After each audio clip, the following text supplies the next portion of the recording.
It being Maundy Thursday, I would like to talk about one of the most famous works of art anywhere in the world. That's Leonardo da Vinci's The Last Supper. The Last Supper was created for a convent in Milan, Santa Maria delle Grazie, and it was painted directly onto a wall in what would have been the refectory, so where meals took place. So it's very apt for its surroundings. It depicts the moment that Christ tells his disciples, or says to his disciples, "One of you is going to betray me." Only it's not exactly this moment it depicts. It's probably the second just after Jesus has spoken these words, because he's not speaking, he's looking at the table, it has to be said, rather serenely. All around him, however, is a frenzy of animation and reaction. And one of the lovely things about this work is that Da Vinci has given each disciple his own way of reacting to this news. So, for example, St. Peter has pulled out a knife as though he's ready to defend Jesus from this traitor. St. Thomas is pointing up to the heavens, perhaps asking, well, does God know about this? And of course, his gesture foreshadows the gesture that he will make just several days later when he puts his finger into Christ's wound. At the end of the table, other disciples are gesturing towards Jesus. St. Philip is gesturing himself, as though to say, it's not me, I am not the traitor that you're looking for. All of this activity and this sort of almost chaos and noise is amplified because these 13 figures are in really quite a confined space behind the table.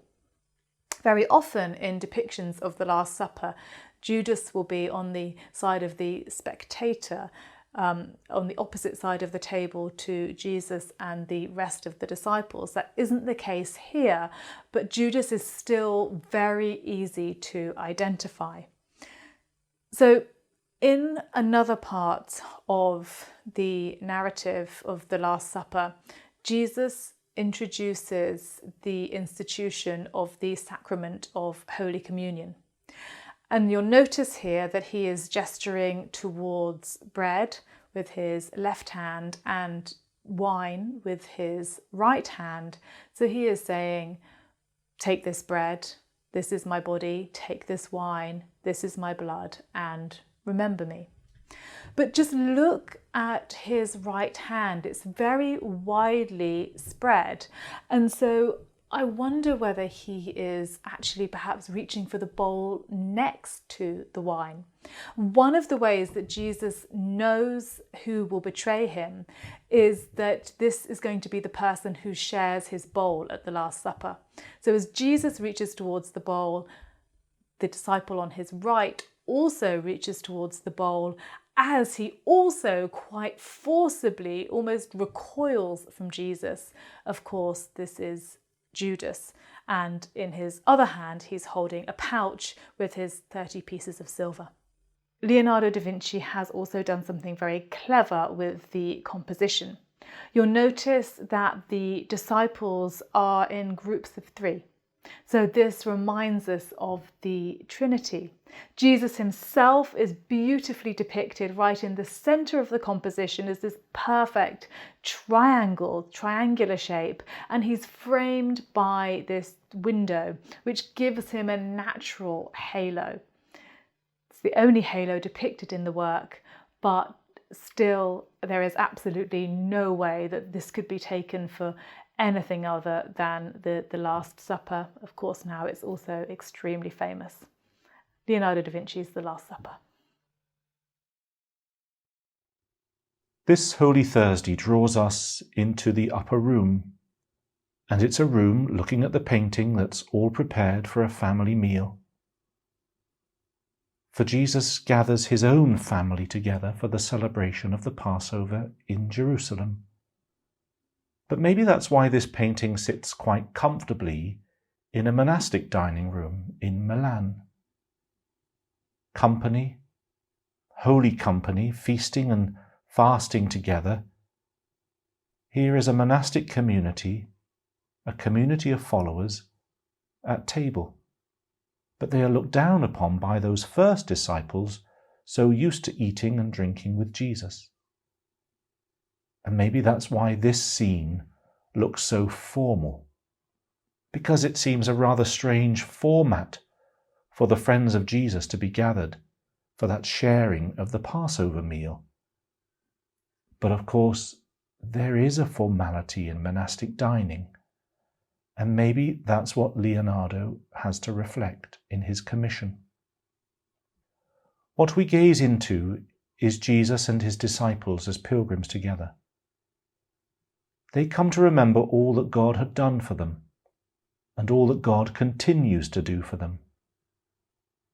They touch in that meal the gift of freedom as they remember God's saving action in the lives of their ancestors. But there's not much remembering going on in Leonardo's scene, is there? It seems a little chaotic. It's anything but harmonious, and there's nothing sentimental about it. Is it I, Lord? Is it him? Does he know what he's talking about?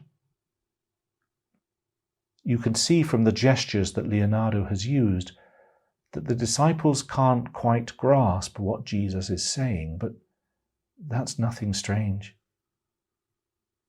But the meal is not about them, it's about him, because there's something of a change and a transformation taking place.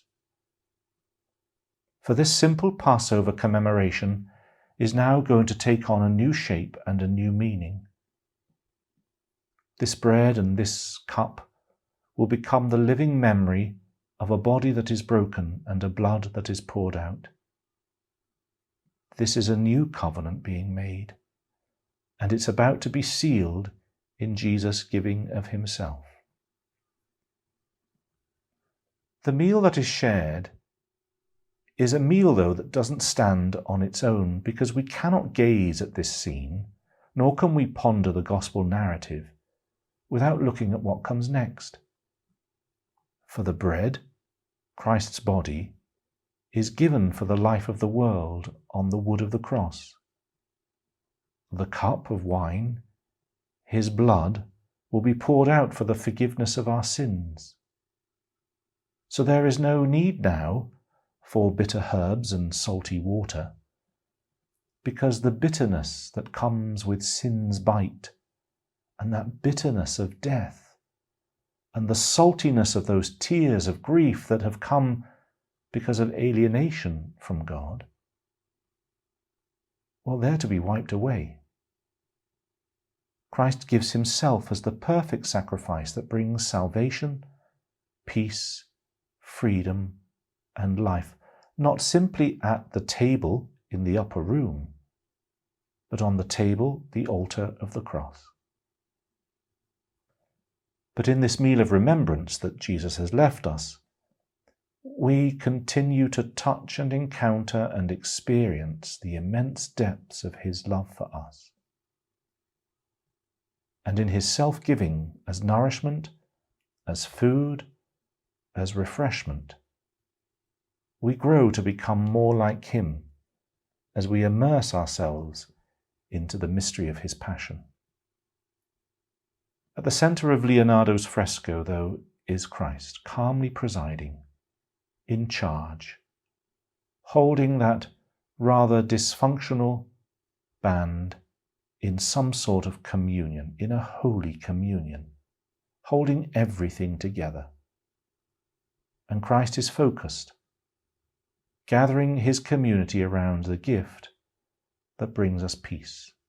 And just maybe, as he has left us in the Eucharist the memory of his giving, so he also leaves us in the Eucharist the promise of what is to come, a life, a joy, a peace, a holy communion at the table of God's children in heaven.